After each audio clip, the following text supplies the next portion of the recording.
Hello, hello. We are live with Death Unto Madness. Here we are. We've arrived. It's time to do, drumroll please, the trait vote. So we have done a bit of an arc of Death Unto Madness. We took a 2-session break from it to go into another part of the Sinian countryside, figure out what's going on in Carusia. Lots of bad things happened in Carusia. It did end up being mostly good, though, so that's good for you, Alpheus. At least your town isn't taken over by serial killers. Yeah. Yet. At least. Yeah. But we're going to do a few things to just kind of, track our progress in the game so far, right? See how our characters have changed. There's a few cool things that can happen here. Shouldn't take us too long to go through them, but there's some conversations I definitely want to have. The thing I want to talk about first, before we do trait vote and whatnot, is, Seth, I had an idea for your enchanting situation.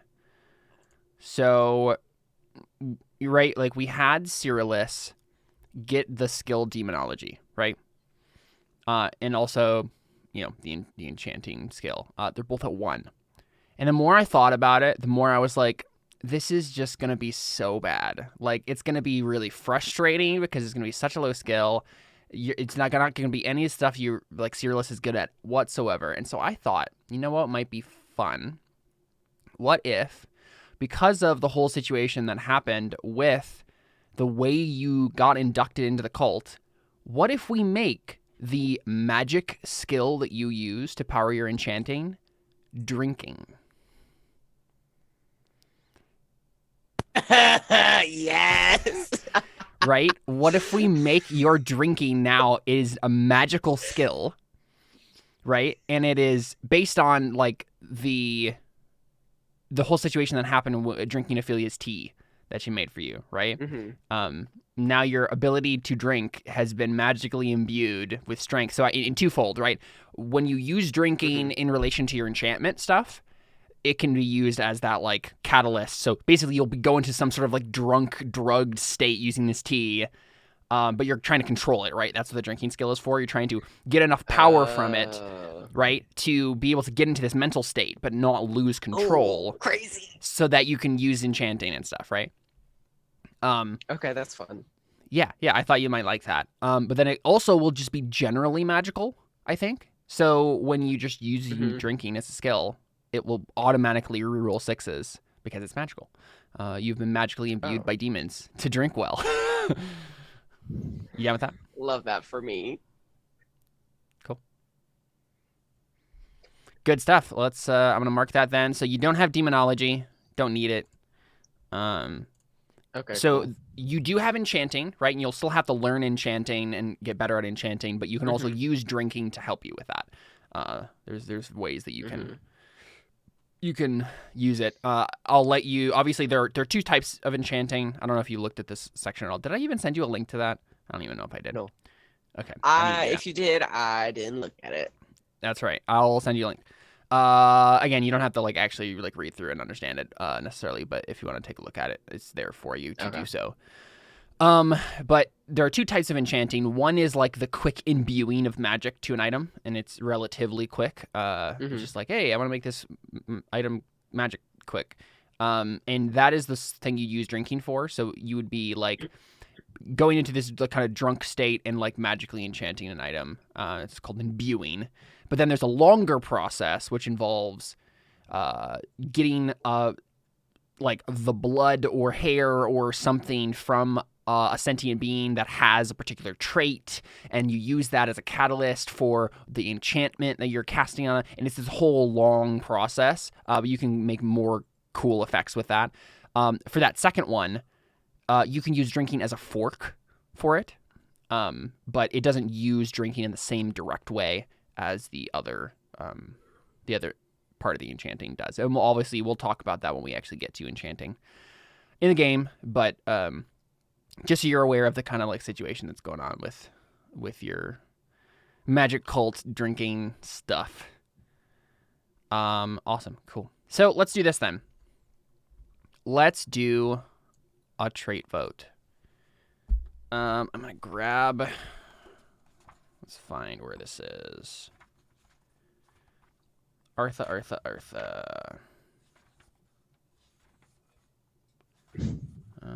don't know if it's actually in Artha.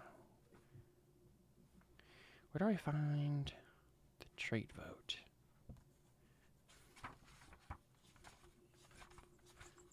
I know there's a section on this somewhere, but I am unsure as to exactly where it is. We have a trait list.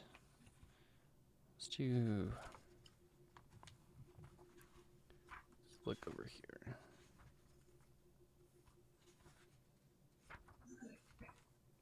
You know what? I might be looking in the wrong book.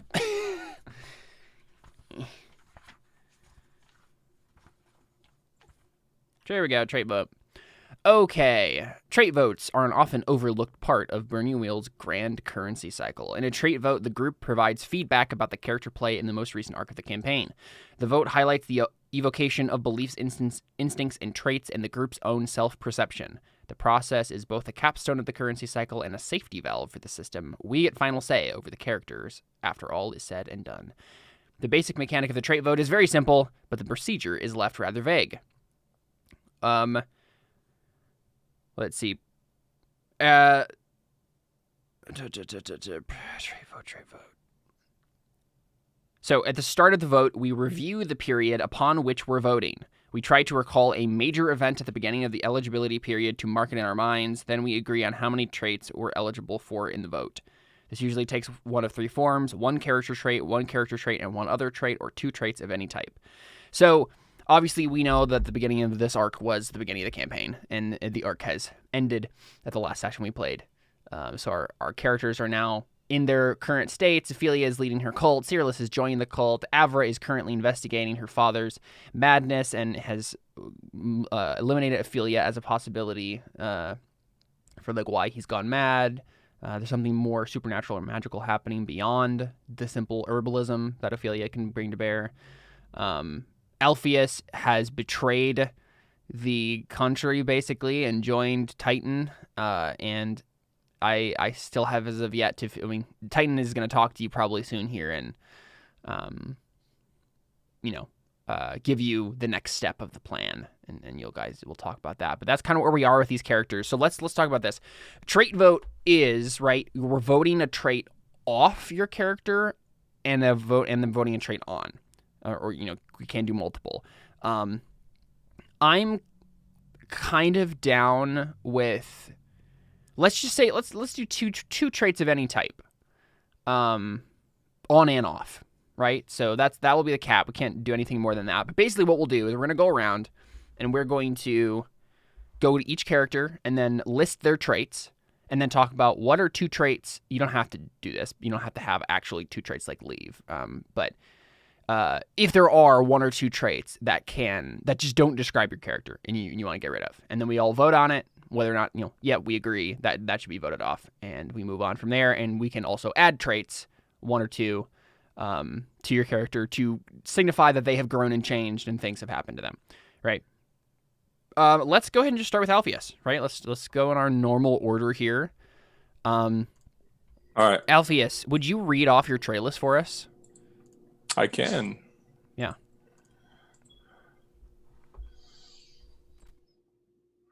Strong-willed, cramped hands, pragmatic, religious, intellectual, competitive, broken in, driven. What is beeping? Oh. I don't hear anything beeping. Well, every time whatever you were doing, it was going. That's a smoke alarm. Whoop. No, it was him typing. Oh. I think. Wait, really? Yeah, it was going like boop, boop, every time that you hit enter, I think. That's weird. Well, I had my mic muted, so I don't know how that works. Here, I heard it through my computer. Like when you roll a die, you can usually. I didn't hear it. I don't know. I have no idea. Yeah, I was posting in chat. Yeah. In Roll20 chat. Yeah. No, what I'm doing is I'm listing the traits there for everybody. Okay. Actually, wait a second. I think yeah, all of you have access to all the character sheets, so I don't need to do that. You just go ahead and open Alpheus's character sheet, guys, if you want to reference like traits. Let's talk about this. So the cultural traits, right? Religious, intellectual, and competitive. Those are traits that can define your character, but don't have to. And so obviously, this is how the Sinians are perceived, whether or not you have the trait on your character sheet. But having it on your character sheet, in theory, means that you are described by this thing. So if there's anything, if any of those cultural traits legit don't describe you, then now would be the time to vote them off, right? Does anyone, including Chad, have any of those traits that immediately jump out to them as, this doesn't seem like Alpheus to me? I don't think Alpheus is very religious. I don't think so either. He seems I don't think like any of your characters really are, except for Ophelia. Not. Yeah. He seems more like culturally he understands religion, but he doesn't practice it. Yeah. Everyone agree on that? Alpheus doesn't seem terribly religious? Yeah. Okay. I see nods. Sounds good. Alpheus, you are no longer religious. Or you never were, but yeah. Yeah. Now it's confirmed. I feel like the other ones are okay, though. Cramped Hands never really... That's yeah, but because I was a... You were a scribe, like a clerk, yeah. I don't think that it's changed that's about not Alpheus. from... I thought that was from being a blacksmith. No, that was from being a clerk, okay. From writing a bunch. Okay. Yeah, and I don't think that's changed. I think you still do that. Okay. So it doesn't... Obviously, it hasn't come up a whole lot, but yeah. It's still technically true. I wrote one letter. Yeah, it's true. Yeah, exactly. Yeah, I don't think any of the rest of them really jump out to me as not describing Alpheus. I agree. Cool. Well, let's do this then. Let's just do one character at a time. So, does anyone have any general ideas? Obviously, you guys don't have the book in front of you in terms of like all the traits that you could put on there. Does anything, but just in general, right? We can find the right trait once we kind of talk about categories. But is there anything about Alpheus that has changed? Or that, as Chad has been playing him, seems obvious that it should be on his trait list, but isn't. Obviously, the main things he's done is, like, betray people, be sneaky. I think that, and, like, I get myself into... I don't think Alpheus controls his words very well. Like, he kind of will just... If he's too emotional, he'll just say it. Yeah, that's definitely true. And I mean, honestly, a lot of the way this can work, right, is for you to take a look at beliefs and instincts and say, you know what, I feel like this thing is so ingrained in my character at this point that it's no longer just an instinct. It's actually a trait, right? It's actually something that's just true about my character always. Which, yeah, I think you're on the right track here. I'm just trying to think if there is a good trait that makes sense for this. Right, because we could just do... There are three types of traits, right? You have character traits, die traits, and call-on traits. It's possible there is a die trait or something that makes sense for here, but like always, you couldn't just add a character trait that's like this thing about your character. I'm trying to think... Yeah, something about, like, not being good with your words. But you also have persuasion, so I feel like it's less not being good with your words and more being a hothead. Yeah. And yeah, if you have a good word for that, we can just add that as a character trait if you would like. Let's see. Like, it could literally just be emotional. I'm looking through a bunch. I found a list of them. Oh, perfect.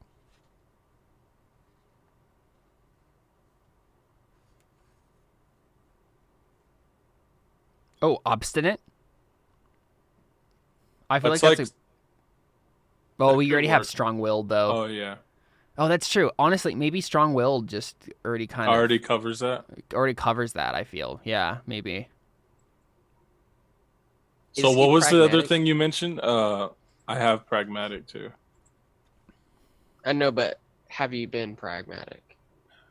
I mean, define pragmatic. Yes, I think so. I think the thing with the the treason is right, because that was all about like what is that best, makes sense. right? Yeah, even if it's not necessarily the right thing to do. Yeah. Okay. What does nose for trouble mean? Let's see. It sounds like an actual trait. You be getting into trouble. It's just a character trait. Yeah, it's just a character trait. So it doesn't have any special things, but it's like nose for trouble. You can sniff out trouble. I don't know. I don't know if that's Alpheus. No, I thought it meant like I'm good at finding trouble. I mean, it kind of is, but not in the sense that you're thinking. Yeah. I think. Yeah. It means your nose is so big it causes trouble. Yeah. Yeah, I mean, there is something there, right? Something related to the treason, because you're strong-willed, you're pragmatic. Yeah, I don't know. Maybe we don't need to add anything.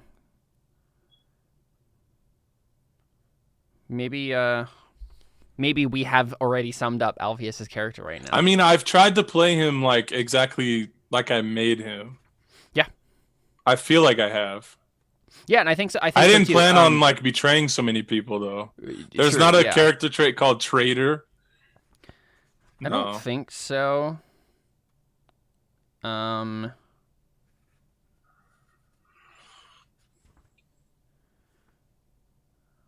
of the Beast. Yeah, there's some weird ones.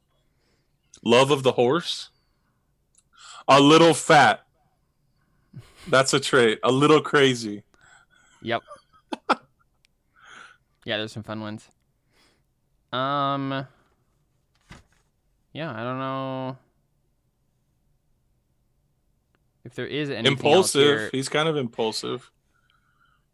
Yes, you know what? I think that's it. I think that's the trait, if anything. I don't know if you guys agree, but I think that makes sense because if he had strong-willed and pragmatic, those are definitely aspects of what we've been talking about, but I think impulsive completes the triangle. I was thinking of just my character's interactions with him, and that definitely comes across. Yeah. We all down with voting on impulsive? Sounds good. Okay, yeah. So you can go ahead and add that to your character traits there in that first list on your sheet. Yeah, impulsive. Cool. And you can add another one if we think of one, but if I don't think so. I feel like we've right now Alpheus has not changed significantly. Yeah. He's doubled down on the things we already knew about him for the most part. Because even the treason stuff, that was just an outgrowth of the beliefs you had, right? Yeah, and being pragmatic. Yeah, I feel like next arc, at the end of this next arc, it's totally possible that he's changed significantly. That we might add something else, but I think for now Alpheus has just become a more not idealized, but more outlined version of who we already knew he was. Cool. Yeah, he's been doubling down. Cool. Awesome. Yeah. So there we go. Cyrillus, would you like to read off your traits for us? I am strong-willed. Wait, that is not me. No, you're reading. He's gonna read mine. That is me. I have the veneer of obedience. I'm a drunk, religious, intellectual, and competitive. And then the call-on traits: iron stomach, sea legs, and a forked tongue. All right. Any of those immediately jump out to anyone as not really describing Cyrillus? What is forked tongue like? The actual. That is a call-on for falsehood, and he got it through corruption. Oh. Yeah, so I don't think most of the rid of corruption. I was gonna say stuff? most of the corruption traits. I don't think it makes sense to get rid of them unless it means like to tell lies. Like yeah, you say one thing but mean another thing. Yeah, like Grima worm tongue is the same sort of thing. Yeah. Yeah. So you could, I think, but it would have to be like say this next arc, Cyrillus, you totally went back from this, right? You're like, I don't want to be part of this. I want to not be corrupted anymore. And you went through some sort of purification ritual. Then at the end of the arc, we could look at your character sheet and say, oh, okay, forked tongue. Yeah, you got that from the corruption. It's gone now, so we can get rid of it, right? That would be the sort of situation. But other than that, I think they're basically there. I don't think he's an intellectual. No, he's stupid. He's a himbo. He seems kind of dumb. Yeah, I was gonna say like he didn't seem super religious, but then I was like, okay, but he kind of is though, because your stuff about the sea trade was directly related to religion, even though we didn't come up a whole lot. Yeah. And now you're part of a cult. So whether or not Cyrillus views himself as religious, you kind of still, it's not, I don't think there's enough with Cyrillus happening right now to like for us to take off the trait. But yeah, intellectual, I think, I agree. Everybody else? Yeah. Yeah, as you described, he's a himbo, so. Yeah, pretty apt description. Yeah, I still think he has a veneer of obedience. He's drunk, religious, competitive, iron stomach, sea legs, forked tongue. None of the rest of that seems like it should be taken off. Anything we should add? I feel like there might be something because of weird cult things now. Probably. Demonic. There are some demonic traits. Oh no! I just looked at the beginning of the trait list, and one of the traits is affinity for sheep and goats. Yes. I see one called disturbingly large mouth. Yeah. Eating maggots. What? I am disgusted. What's funny about affinity for sheep and goats is normally it's a dwarven life path trait. So there's like, goat-related dwarf life paths. But in this case, it would be like you with your demon goat. But it doesn't make any sense. It would be funny, but... Okay. Big boned. Because I don't think I like him. Big bone. Bulbous nose. That's just me in general. Yeah, I'm trying to like scan through these.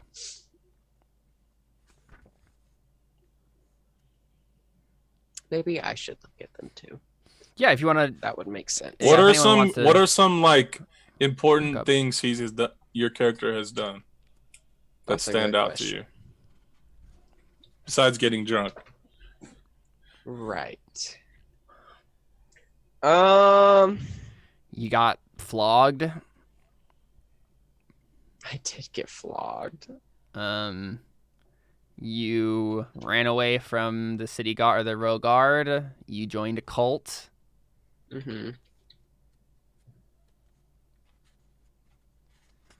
Kat, can you DM me the website you're on? Yeah, I don't know if it's official, but what is it called? What? intherivercountry.obsidianportal.com. Oh, okay. It's probably no. Yeah, it's a campaign that someone has in the Burning Wheel, and they must have listed the traits there. Yeah. Here, nice. That's funny. Oh, T. Okay.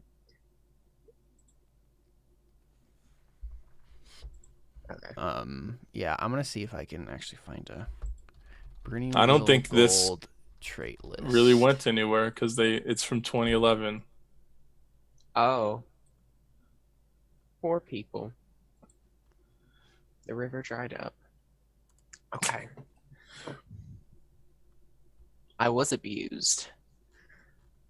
Oh, you know what website you guys can use, and then we'll have descriptions and stuff. Go to chart.herokuapp.com again, the one we used to create the character.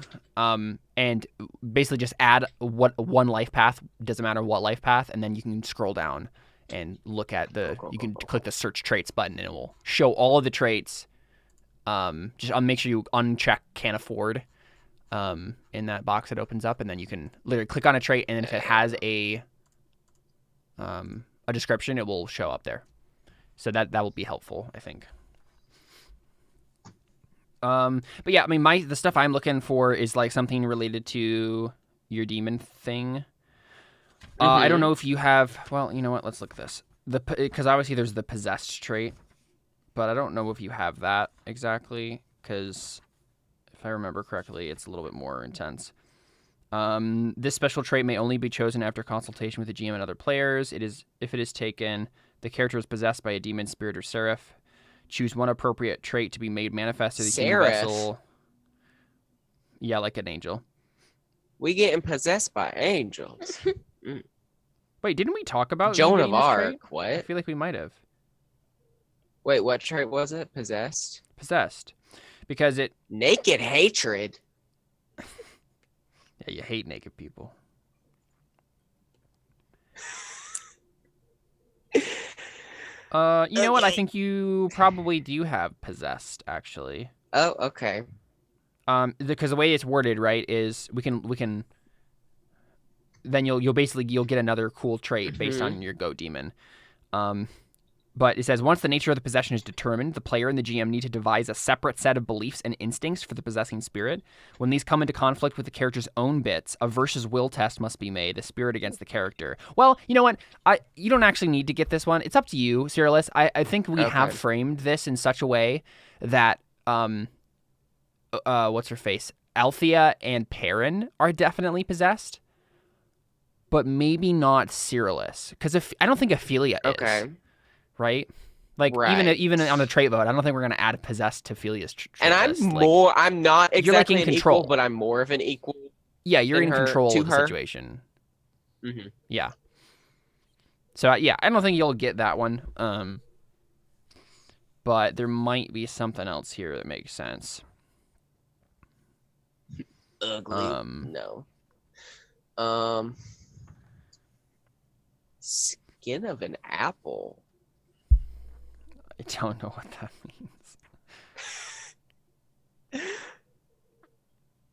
means. Remarkable flatulence. Okay.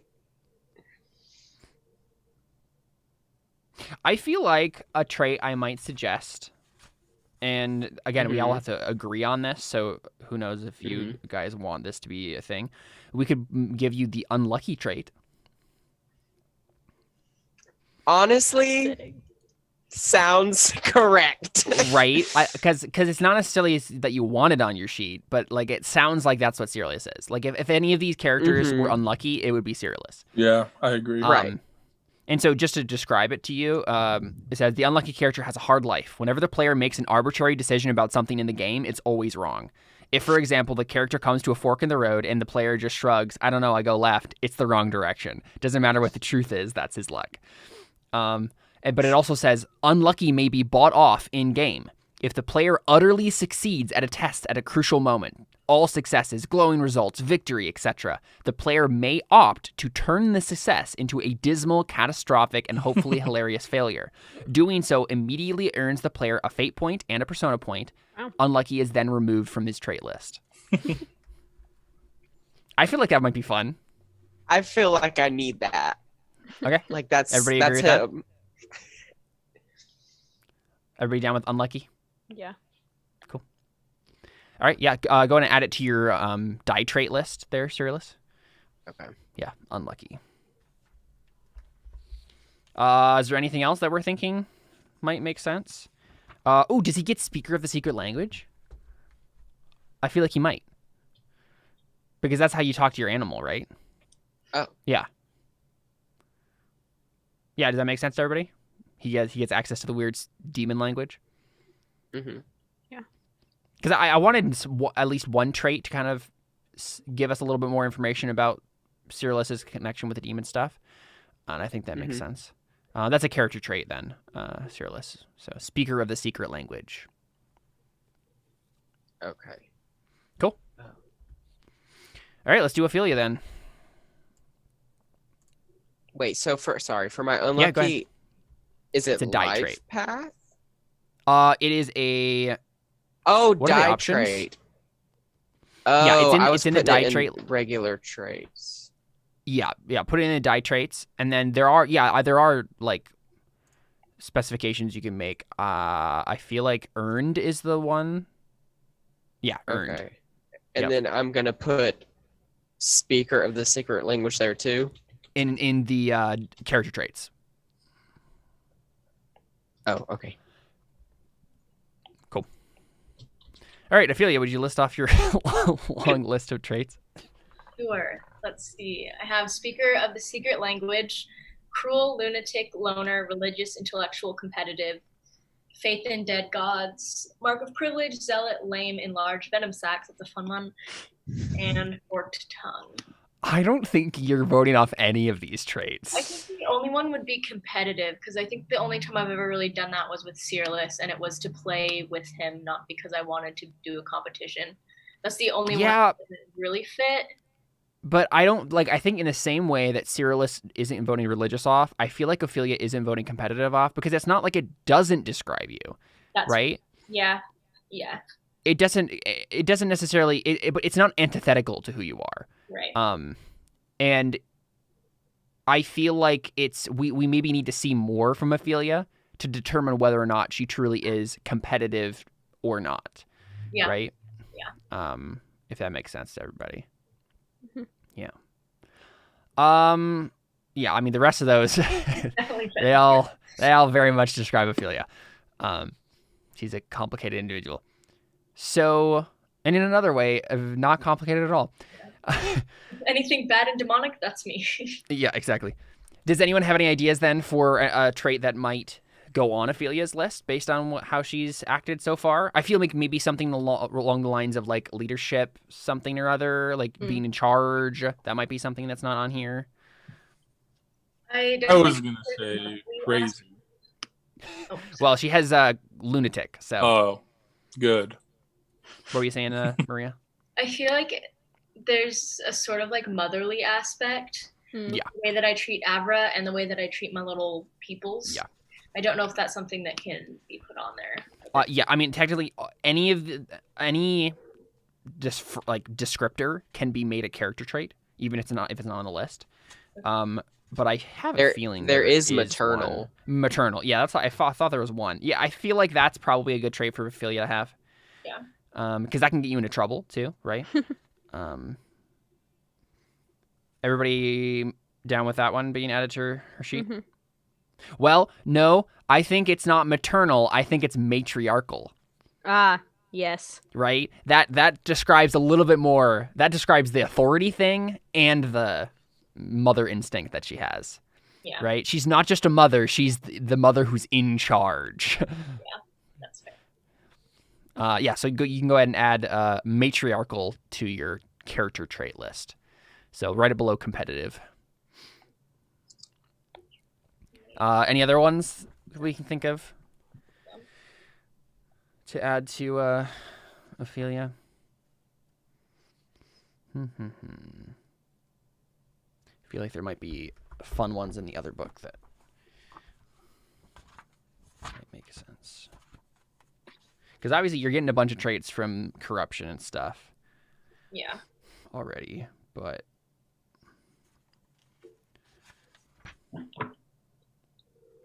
Because there are a lot of interesting...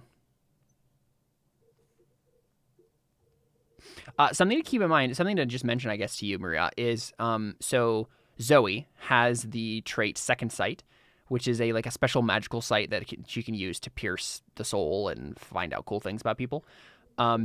If you wanted to, we can't vote on now because it doesn't make any sense for you to just randomly get it. But if you wanted to make an arc where Ophelia tries to learn, get Second Sight from, find out the way to get Second Sight from Zoe, that's something you could do, and that would be a fun skill to have. As aura reading is the skill related to that, so that's something to keep in mind. Yeah, that is fun. Let's see. We could just give her the corrupted trait, which increases your starting rank in corruption by 1. I mean, it makes sense. If we wanted to, we could. What would that do to me, though?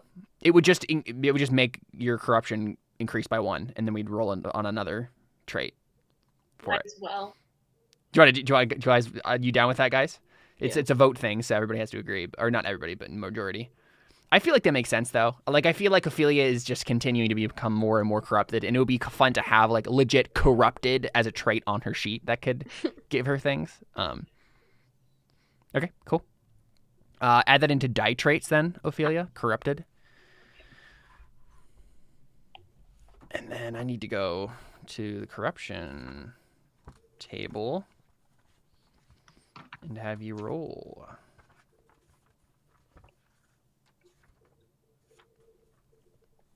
You can tell that we've used corruption in my Burning Wheel games a lot because there's like a crease in the corruption chapter. Like if I flip the book open where it wanted to flip, it would flip right to the corruption chapter. Nice. Let's see. What do you have then in corruption now? Let's look. Oh, wow, it's a 6. Oh man, this is. Oh no. What happens again if I go super high? I forgot what happens. So if you reach, let me find it. When corruption reaches exponent 10, the Dark Ones, demons, or outer gods from whom the character has granted power come for him. They cruelly grant him one last gift before taking him from this realm into theirs. Roll in the corrupted traits table one last time to see what trait the sorcerer has earned by advancing his corruption. The character is then removed from play. Well, that was kind So of like, do we? Wasn't it? It is kind of what Ophelia wants, which makes sense, right? Like you gotta want to be corrupted. It's just gonna be fun to see how gross and evil she becomes before she gets there. It does mean that once we get to that point, you're gonna have to make a new character, like, right? Ophelia's gonna be gone. Yes. So, but I mean, if that's what Ophelia wants, then Well, it is. yeah, I'm excited to get there. And Cyrillus is gonna take over the cult. Cool. So go ahead and roll a d6 plus 6. I forgot how to do everything. I haven't done this in over a month. Type in /r space 1d6 plus 6. I forget after every session. It's all good. Like that. Yeah, 9. Okay. Did we choose? You got to choose last time, so that means you have to get the one. Oh, this is actually a good trait for you. Nice. You get the trait Dreadful. Ooh. Which is the call on for intimidation, I believe. Ooh, yay. So let's grab that one. Oops, that's skills. Dreadful. This character is so horrible to look upon. Dread fills the hearts of their enemies and friends. The character can use this trait as a call on for intimidation and interrogation. That's really So- gonna help your relationship. Yeah, with I Heather. want Ophelia to be all like pretty and witchy and like beautiful in the woods, and now she's just a horrible monster. Yep.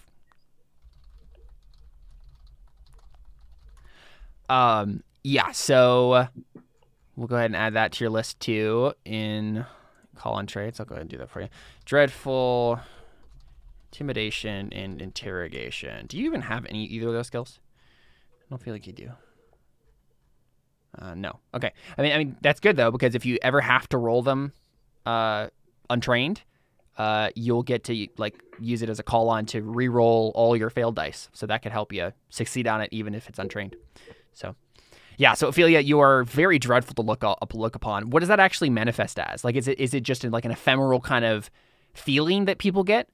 Yeah, because or is there some Ophelia to be like actually hideous. Right. I feel like it's more a spiritual thing, right? Yeah. People just shudder and they don't know why. It's just Yeah. Yeah. Yeah, and when I like, maybe it can also be like when I pass by people, it's like this bubble of like yuck and bad feeling. And if Bubble I look of at somebody, they're just like, ugh. Yeah. Yep. That makes sense to me. There's just kind of like a general aura around them. Bubble Cool. of yuck. That's the technical term. Yes. Yep. Exactly. Awesome. Ophelia has gotten grosser. Last but not least, Avra. Let's look at your stuff. What are your traits?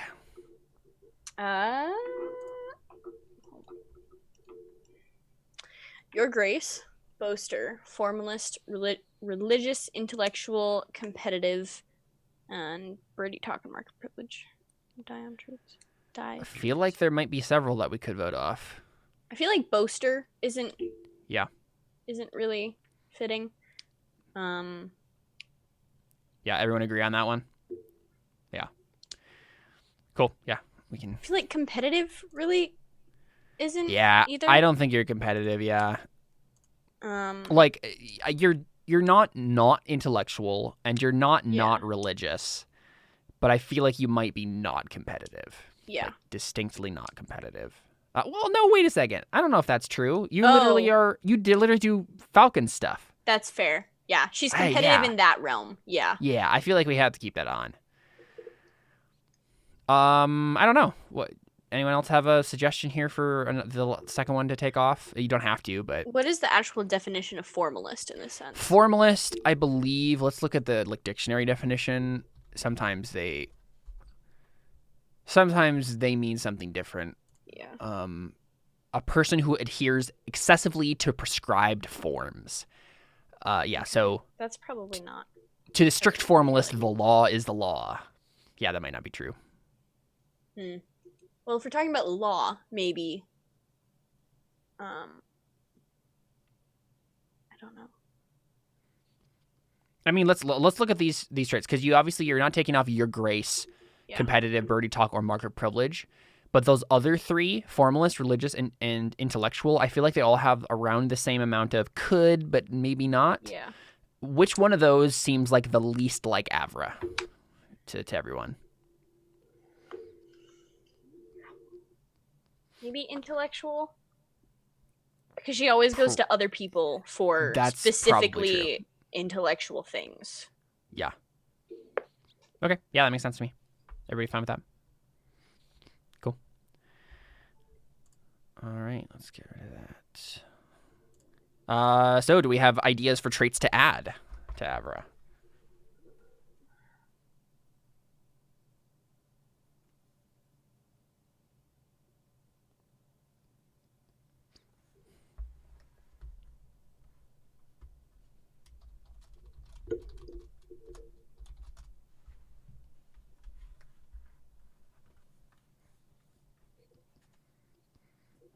Is there a manipulative trait? Probably. I mean, it can always be a character trait. Right. I'm just looking to see if that's actually one listed. I'm almost positive there's something somewhat like that. Yeah. I got to the end. What are synonyms for manipulative? I might be able to find it faster. Scheming. Oh, I think there is a trait called scheming. Let me look. Obsessed, maybe. Obsessed is that could work. Here we go. Scheming. Scheming characters are always plotting and planning. It doesn't even have to be for their benefit or gain. Sometimes they just plot and plan to see their cleverness at work. Combined with murderous or ambitious, this can be a very problematic trait. Scheming also allows the player to add +1 die to his body of arguments in a duel of wits. I don't think that really fits. That seems a little extreme. I'm thinking more manipulative in the sense that she's trying to do everything she can to get, what's his name? Your dad? Celadon. Oh, Celadon. Yeah. To actually want to be with her. If one trait that we could add is driven. Yeah, that would work. It's a little bit more intense than just like obsessed, right? Because obsessed is just a character trait. And driven would be tied to a skill. But if we're all okay with that, that's an option. It does seem like she's pretty set on that. But you're right that it is more along the lines of you're trying to manipulate stuff so that he will, like, driven. You know what? Let me read the description for driven, because driven, if I remember correctly, is like there is a distant goal which drives this character on. Something burns in his mind that will make all his suffering, hardship, and pain worth it in the end. Oh, that might be that might make sense. This trait is a call on for one skill that is related to one of the goals listed in the character's beliefs. Let's take a look at your beliefs real quick and see if any of this makes sense. Obviously, I believe Celadon loves me back. I will not seek out my sister. That's basically what this is right now. Or no, I believe in I am a love. I will convince Celadon. Yeah. I mean, it would be based on a skill. So let's see. Is there a skill of yours that makes sense to probably soothing platitudes? Probably. Or oratory? one of those. Does this make sense to everybody else that she would have driven tied to one of these skills because of Celadon? Yeah, I think it makes sense to me too. Yeah, probably soothing platitudes. Because, right, it's like you're trying to weasel your way into, not in like a bad way necessarily, like you're not being annoying about it, but you're definitely like subtly trying to eventually turn him around to the point where he'll marry you.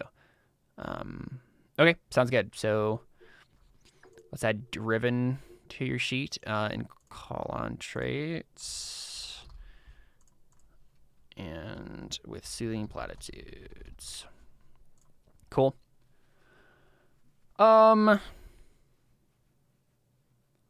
Good. Is there another trait that comes to mind for people? Something else that makes sense?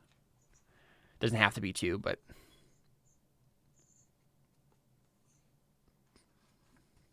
driven. What else is going on with Avra right now? Obviously, she cares about her father.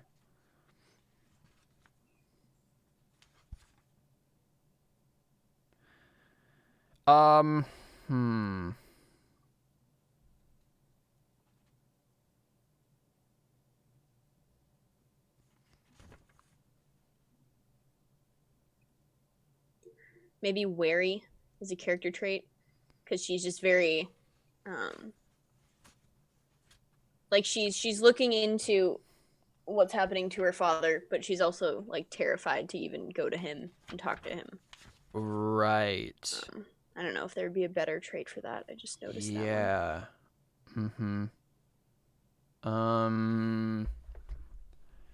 Because this would be specifically about like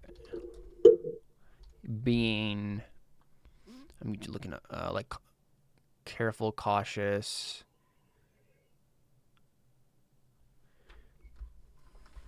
I feel like careful might be a better trait. Yeah. Right, that seems to define it a little bit better. I wonder if that's already in this list.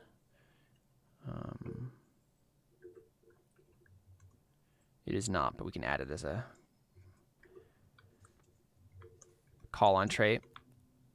Yeah, does that make sense to everybody? I feel like Avra's pretty careful about the way she does things. Okay, cool. All right, cool. So the other thing I want to do is talk briefly about, so in between this arc and the next arc, I feel like there should be a little bit of a time skip. How long should that be? I'm going to look at your sheet real quick, Cyrillus. You have 5 weeks until your wound recovers. Is 5 weeks too long, you think? Or would 5 weeks work? I have no idea. Because, I mean, I'm just trying to think of like the ongoing plot threads and whether or not, I don't really think there's anything going on like that's super immediate right now. Right? I feel like we have reached a holding pattern for some of the arcs. So, right, like Cyrillus has just joined the cult. Ophelia is working on the cult. Althea is waiting for Titan to get back to him. Avra is investigating her father, but none of that is time sensitive. Right. So I feel like it might be good if we wanted to just skip ahead 5 weeks. That works. So that Cyrillus, doesn't have a wound anymore. That'll be nice for him. And then we can have a fun when we come next session. We can. I can ask a couple of questions, right, to everybody about like what have you been up to during this time, and like what's something that's changed about your situation. Like what have Ophelia has had her people build better houses for themselves, or something like that, right? Like we can just see a little bit of a time skip. Something has happened, something has changed, sort of situation that gives me some seeds to. I can like spring something on you and be like, well, during the past 5 weeks, this has happened, and how are you gonna deal with it? Okay, cool. Yeah, let's do that. So it'll be a 5 week time skip, which means your wound is gone, Cyrillus. Congratulations. So the other thing that I wanted to do is there's something in the Burning Wheel called the Resources Cycle, and I very rarely get to use the Resources Cycle. Just because of the way the campaigns have usually gone, but I feel like this is a perfect game to do the resource cycle and have it actually be kind of interesting, because the resource cycle is, let me find it specifically. Yeah, lifestyles. Maintaining resources are about more than just making a single purchase once in a while. They also represent the lifestyle of the character. You must pay for your lifestyle, however. The piper comes calling in what we call a maintenance cycle. Maintenance cycles and lifestyles. The duration of a resources cycle is determined by the players and the GM at the outset of the game. I figure we just do one of these at the end of every arc, right? It reflects the interval of time between all of your hard work and when you get paid for it. At the outset of your game, determine what the general resources cycle will be. Blah blah blah blah blah. I don't need to read all that. Lifestyle maintenance obstacles. Listed below the obstacles for maintaining various medieval lifestyles, the appropriate living quarters, the clothes, the food, etc. Once every cycle, each player must test his resources against his lifestyle obstacle. Determine his obstacle based on how he has been living the assets that he maintains. So we're going to go through these obs and we'll figure out who has to make what ob resources tests to basically keep up their current lifestyle using their money, right? So the first ob is peasant day laborer level of lifestyle. So no home, property, or possessions to speak of. Does anyone fit that description? I feel like Probably everyone Cyrillus. But Cyrillus is now part of the cult, right? And he's been living with the cult for home. 5 weeks, Yeah. right? Yeah, it's not that quite. It's probably gonna be the next one.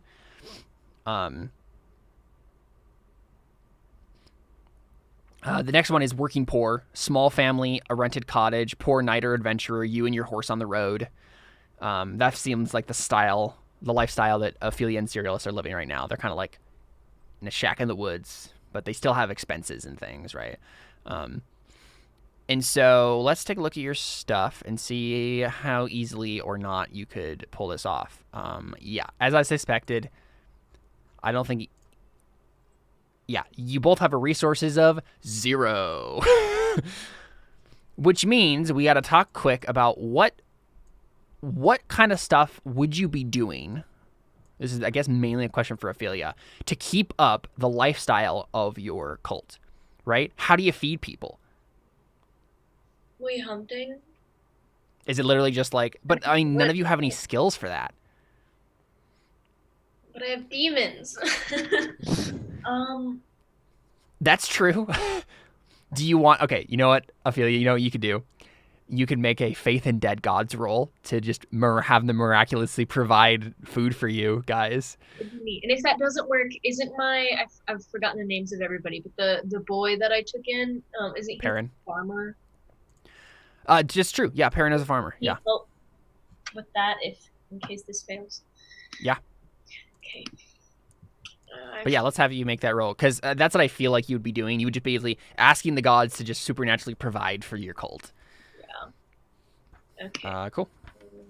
Let me just double check what the ob on that would be. Right, faith in dead gods. Here we go. Do I need to hit the die by faith in dead gods or the one at the top? Next to faith in dead gods, yeah. Okay. Do I have any help and advantages? Possibly. I'm just trying to figure out what... Yeah, this seems like a minor miracle to me. Yeah. Yeah, so it's going to be an ob 5. So... Let's see here. Help and stuff. You could make some sort of like pre-prayer ritual roll, but that didn't work very well last time you tried it. None of the rest of your people have faith. So I don't know if you have any help here. The only thing that I can think of that you can do is you could spend a fate point to you have your corruption help. That'd be good. Do I have 9? Is that in there right? What are you looking at? Fate points? Yeah, seems right to me. Okay. Well, I mean, I guess I will, because this would be super convenient, because then I don't have to worry about food. Exactly, yeah. So. Let me find corruption again real quick, because... Nice. Two dice for exponent 5 or higher. The help is from an outside force. Like, okay, I see. Yeah. That makes sense. Perfect. Yeah, that's pretty helpful. So there are, yeah, actually it's going to be the same either way. Never mind. So, yeah, what you're going to be doing is you're going to be spending a fate point in corruption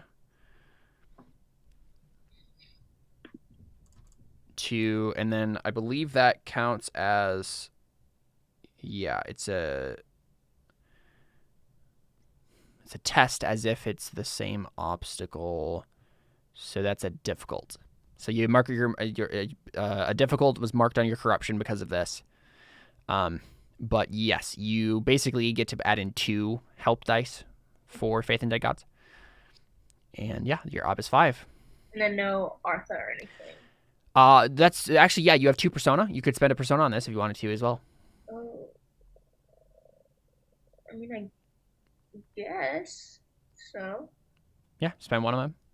Yeah. Was that 1? Okay. Yeah. Okay. And then 5. There you go. Perfect. Yay. Success. Nice. And I just went ahead and marked all your Eartha stuff off for you. And I believe... So does that mean I get free food? Yes. Yeah, exactly. Yeah, so you still need 4 routine to increase your faith in dead gods. So I would be on the lookout for whenever you're going to be making any skill rolls in the future here. Try to like just do a quick prayer to like open end your skill and like have all the 6s automatically re-roll, because those will be like routine rolls for you, which will, once you get 4 of those, you'll advance your faith. So doing harder things with faith isn't going to help you advance it at this point.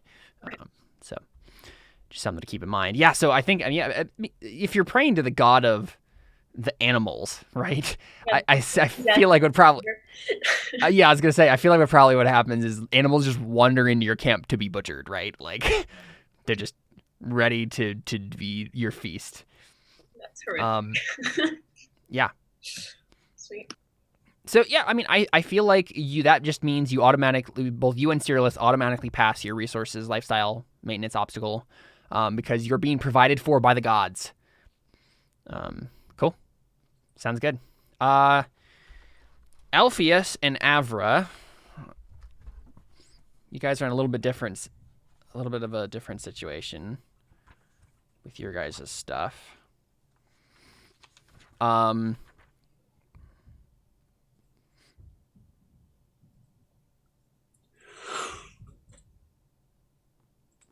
What are you actually having to maintain, Alpheus?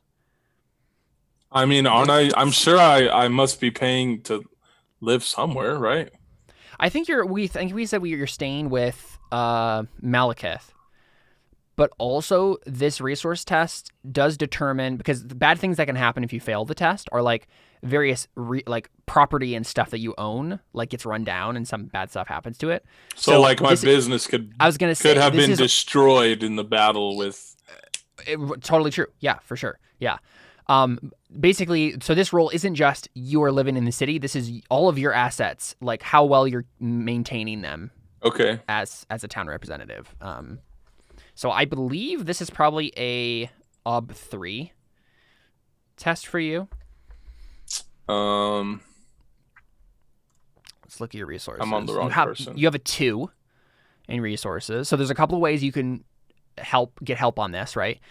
You could make a resource test yourself to give yourself a cash die, which you can then spend as help on your resources. You could get help from Malekith. Malekith can help you out with his resources.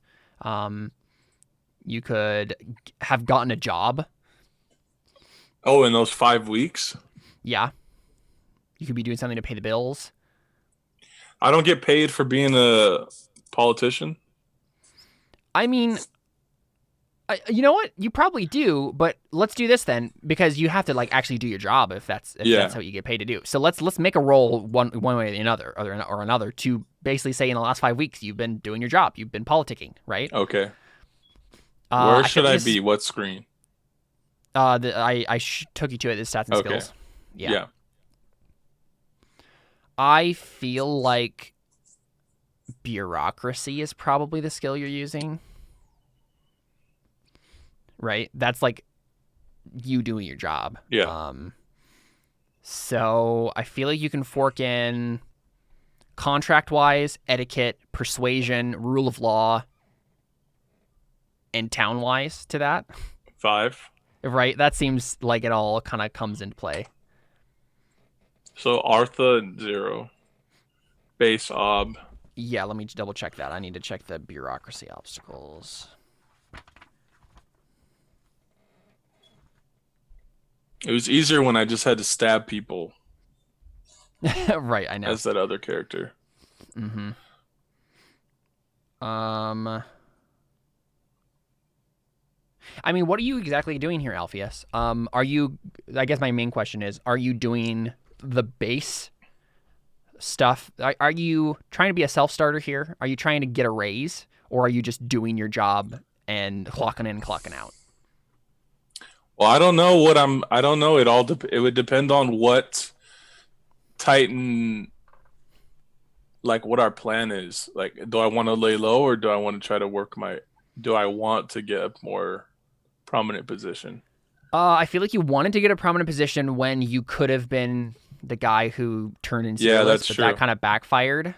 So I don't know if you are that I'd say anymore. I'd be trying to not get a raise because I don't know that there are like actually, you know what? I want to say that I'm trying to become, remember the guy who he kind of like was the chairman of the Blue Robes? Yeah. Uh-huh. I want to become him. Right. So you want to be doing some subtle politicking in the background to see if you can like, okay. Yeah. I mean, if you want to become him, that might have good payoff, but it will be harder. Yeah. I'd say that's probably I think that would benefit my character to try to do that. Okay. Sounds good. I think this is going to be an Ob 6, my friend. Okay. You have no persona, but you do have fate, so you can at least help yourself out after the fact. I have 12 fate. Can I change some to persona? No. Okay. No. Whoa. Oh! Dude, that was a ridiculously good roll. Let's go. You got only 1 failure on 8 dice. That's really good. That's awesome. I did not expect you to get that. Wow. Okay, mark a difficult test on your bureaucracy. And for some whatever reason, in the 5 weeks, Alpheus has become the chairman. It's kind of unofficial, right? But you've done enough politicking and bureaucracy stuff to like become in charge of the Blue Robes. That's awesome. How did that happen? I don't know. I think the guy I think Titan must have killed the guy, and nobody knows how he died. And I think that makes sense. Yeah. And I shrewdly snuck my way. I don't know. And they've been eating that good meat. Yeah. Maria and Carly, some things went down in our little 2-shot. Things exist in the world now that are terrifying. And it'll be fun to get to. Her demonology wasn't already terrifying. Exactly. So don't say anything, you two. I want them to have it just come up. You told me a little tidbit. You did, but don't say anything. Don't say anything. I am really excited for when this comes up with Maria. I have some ideas. I'm excited to have power. A little bit of power now. Yeah. No. Cool. I mean, yeah, so Alpheus is large and in charge. So I think this means you're going to get 3 helping dice on your resources test here. Okay. Alpheus. I'll say, just for, you basically got 3 cash die. Where's that die? Is it just any die? Like, how do I roll that? Are you rolling that? You're 3, so go into your resources. It's in attributes, right above your skills. Okay, resources. Yeah. So click on that die there, and then you'll see. add 3 for the helping dice. Yeah. Which? Oh, let's see. It's an ob 3. Wait, where are the helping dice? I don't. Advantages. Yeah, exactly. The advantages. Okay. The first thing that comes up. Yep. Base ob 3. Base ob 3. Yep. There you go. Sweet. Perfect. And that marks the routine for you. Wow, good stuff. Yeah, Alpheus is doing well here. So your business is going well. Things are good. You're in a very good position in the city right now. Cool. Okay. That's kind of cool. Moving into the next. Yeah. It'll be different. That's cool. Yeah. And it's fun because like this is only really possible because of Titan. Yeah. I think because narratively, right? But it definitely it's cool to see Alpheus like try to pull something off so big and actually manage it. Like, yeah, he did finally. That's really cool. Awesome. And then Avra, you're the last person here for resources stuff. Let's take a look at your resources. You have a 1. You do have property and stuff, but I'm curious, what do we think setting wise? How much are you self-sufficient and how much does your dad just pay for stuff? Probably just rely on my dad for most stuff. Right. That's what I'm thinking too. And he's not going to let you. Actually, this is what I want you to do.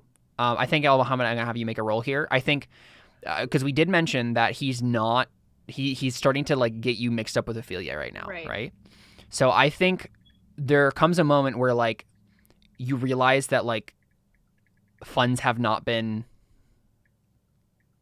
I don't know if going into your account is the right word, but like some interruption happens, right? In the flow of you being provided for, and you're like, what's going on here? And you find out that your dad has basically cut you off, right? He's basically said, because he thinks you're Ophelia, right? He's like, nope, like, I'm going to starve her out. Like, she'll have to leave because, and you hear this like secondhand from a servant who's a very apologetic servant who's trying to have to explain to you like why they're not bringing you your breakfast in the morning, right? Sort of a thing. So basically, what I want you to do is figure out how would you solve that problem, and we'll make a roll to see how Avra does so. Because you could just go to your dad and do soothing platitudes. Don't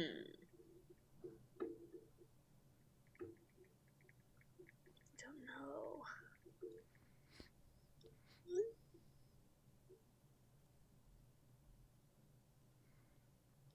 I'm looking at the wrong thing. That's why. Because I know you are kind of avoiding your dad too. Yeah. So. You could also just ask Caledon. But why would she do that? I don't know. You're starting to get hungry. That's fair. She would probably just go to him because she probably wouldn't. Well, I don't know. Because, like, she knows that he's crazy right now. And so she probably doesn't think she can talk any sense into him. I have no idea. Yeah. I mean, you could just fail the resources test or just try it on your own. Like, it's not that you're going to, like, starve or whatever. It just means that, like, things are going to break down, right? Yeah, I feel like if Avra doesn't try to fix it in the immediate, like, things just kind of get progressively worse. So, yeah, let's just do that. Let's have you... Are you getting help on the resource test from anyone? What or are you just rolling mean? it yourself? Basically, you would have to ask make a circles test or talk to Caledon or whatever, and then get him to help you with the test and give you his dice. Right, but what, like, narratively, what would that... Narratively, what that would look like is you would ask him for money, right? That's fair. Which isn't necessarily a thing that Avra wants to do, but... Yeah. She probably wouldn't do that first. Like, maybe later down the road. So basically, you're gonna try doing it on your own, realize you're very desperate, and then maybe in the future you'll have to come back to this. Okay, so I'm trying to think of what... I feel like it's going to be an up 4 for you. You're trying to maintain a manor, right? Yeah. You're a noblewoman, so it's going to be an up 4. And obviously you only have a 1 in resources, so you're going to fail this. Unless you want to spend a persona and then hope for 6s. It's in attributes, which is right above skills. Ah, I found it. Okay.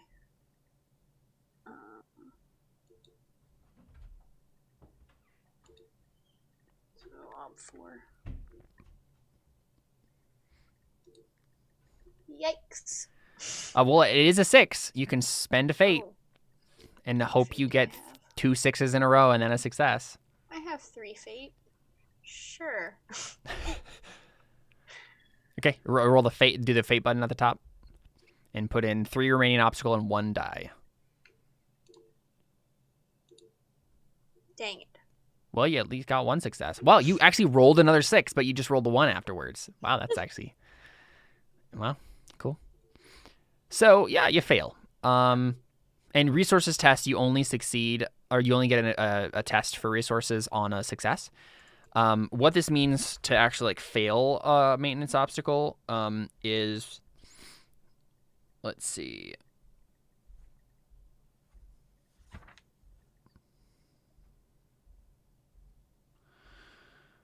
Let's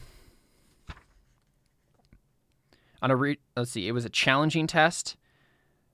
Okay, a failed resources test here means since it was a challenging test, the character's resources is reduced by the margin of failure, which means you can't get any lower than a 0, but you've lost all your resources, right? You have a 0 in resources right now. Right. You have no money. Ah. Yeah. And you didn't have a whole lot of money before because you didn't have to have a whole lot of money, right? Right. But so that happens. So just to be clear, I'm still like living in the manor. I just have no way of actually keeping up with it and like.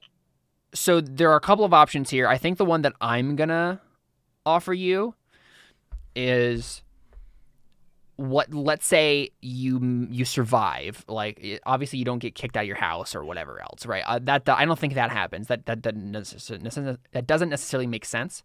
And also that would be a bigger thing that we'd have to roll out and stuff. My thought is I'll let you basically get by this resource cycle like normal, so nothing is going to break down necessarily, but you've had to call in a bunch of debt. Okay. Or accrued debt. You've had to call in people to help, like merchants in the city, right? Because you were too embarrassed to go to any of the nobles to help, right? And so you're like, okay, I'm going to take out a loan, basically, which means you have to pay that back. Yeah. So you have to figure out a way to pay that back in the next arc here. Does that sound good to you? Yeah. Cool. Yep. So Avra has just had to take out a sizable loan to pay for her breakfast. Cool. So the only other thing to do is, real quick, the other thing that can happen in a trait vote here is affiliations and reputations can be added or subtracted from characters. So let's real quick go through each of the characters and just double check that wouldn't have happened. I think, Alpheus, you got something. Possibly 2 somethings. Like, There's what am I looking for? There's reputations and there's affiliations, right? I feel like Alpheus got one or both in this last arc. My affiliation is with Titan, right? Well, affiliation is like a group. Oh. Titan, as of yet, has not revealed that he's part of some sort of like secret assassins guild or anything. But wait a minute. I'm not saying that he is. I'm just saying he hasn't revealed anything like that. Okay. So my affiliation is with... Yeah. Who? Well, so my question is, right, like, just for everybody, I guess, is what makes the most sense here? Without what Alpheus just did, right? He became in charge of the Blue Robes. Does he get a reputation, an affiliation, or both? Because affiliation is like an organization you're a part of. Reputation is what, like, a reputation you have. I think people. both. I feel like that. The Blue Robes. Yeah. Whatever they are. and I'm in charge. They should have a name for the leader. Like, He's it's unofficial. Like the Bluest blue robe. robes, the bluest robe. Yeah. Yeah. Maybe that's how it translates. Yeah. So yeah, we'll give you a reputation or an affiliation with the. I feel like it's just the city of Sinia, okay. right? Like you have a die reputation in the government of the city of Sinia. Actually, let's just do Sinian government. Is the affiliation. Though, actually, I do need to check something on that because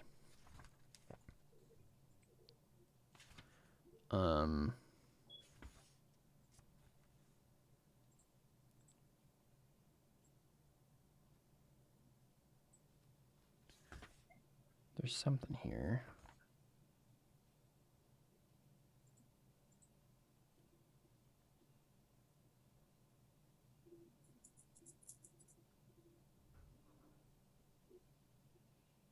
Oh, hey, interesting. Certain conditions that arise in game might benefit a character's resources. A promotion in rank, popularity, or status. I'm going to give you another resources, too. I think, Alpheus. Sweet. I'm getting rich, man. Yeah. But yeah, I think a 1D affiliation with Sinian government, and then a 1D reputation, which is the bluest robe. The bluest Right. robe.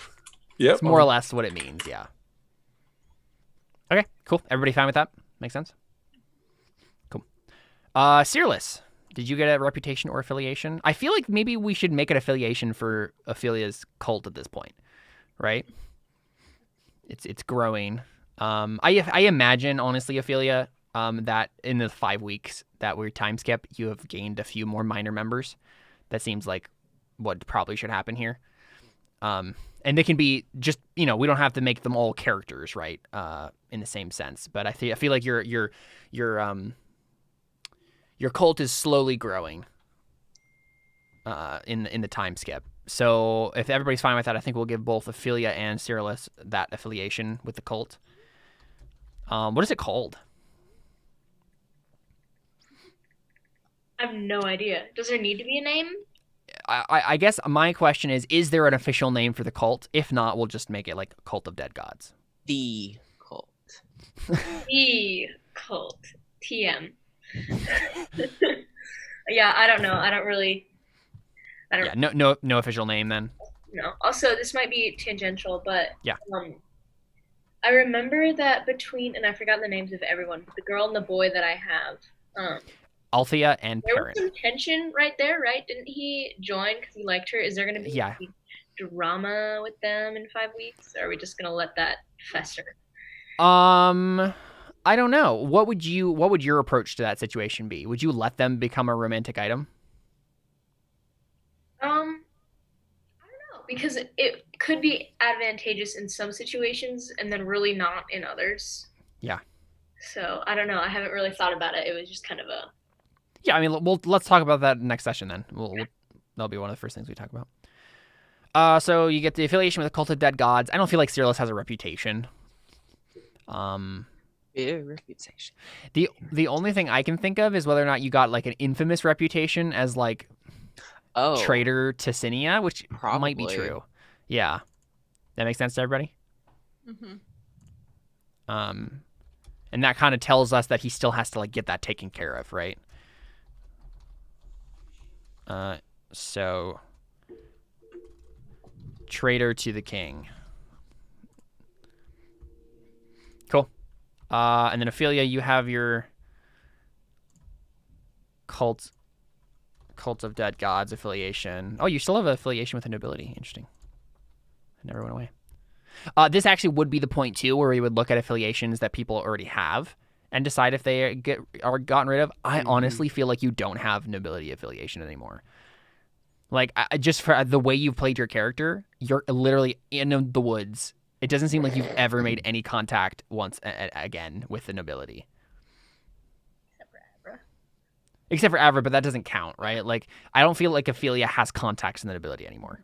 Does that make sense to everybody? I mean, most people assume she's dead, right? So. Exactly, yeah. And you got that for your character, like, mark of privilege at the beginning, but I feel like that's something we can vote off. Yeah, because I only ever talked to Avra and Zoe, and Yep. Sell them. You don't want to have contact with the nobility at this point. Okay, so I imagine you still have creepy chick in the woods. Has that increased? I don't know if it's increased necessarily. You haven't actually made your presence super known. I'm definitely creepier, but people don't really know that I am. Yeah, you're definitely creepier than you were, but that hasn't increased your reputation necessarily. Yeah, there's definitely some stuff that could happen to make that happen, but I had that whole speech on the docks thing. Exactly, you're on your way to like becoming part of that thing, but to like increasing your reputation and stuff. But Ophelia's still a little bit on the down low. She's kind of more just a have you heard of the witch in the woods? Nobody's quite sure what's going on with her. As opposed to, the daughter of the King Ophelia has returned and is making a cult, which would be a different thing. Yes. Avra, you didn't increase any of your affiliations, I don't think. You still have them though, and I don't think you got a reputation either. I think you're still the same as you were, probably. Kind of just interacted with the same people the entire time, so. True. Yeah. Okay. Cool. I did turn down that one guy's. I know. I have a proposal. note about that. There's gonna be stuff that's gonna happen. That didn't affect my reputation at all. It didn't affect your reputation yet. Okay. Yikes. All right. I think that's it from here on Death Unto Madness. This has been fun. I'm excited to see these characters in the future. There's obviously so much more to explore. But for now, we're out. Adios. Adios.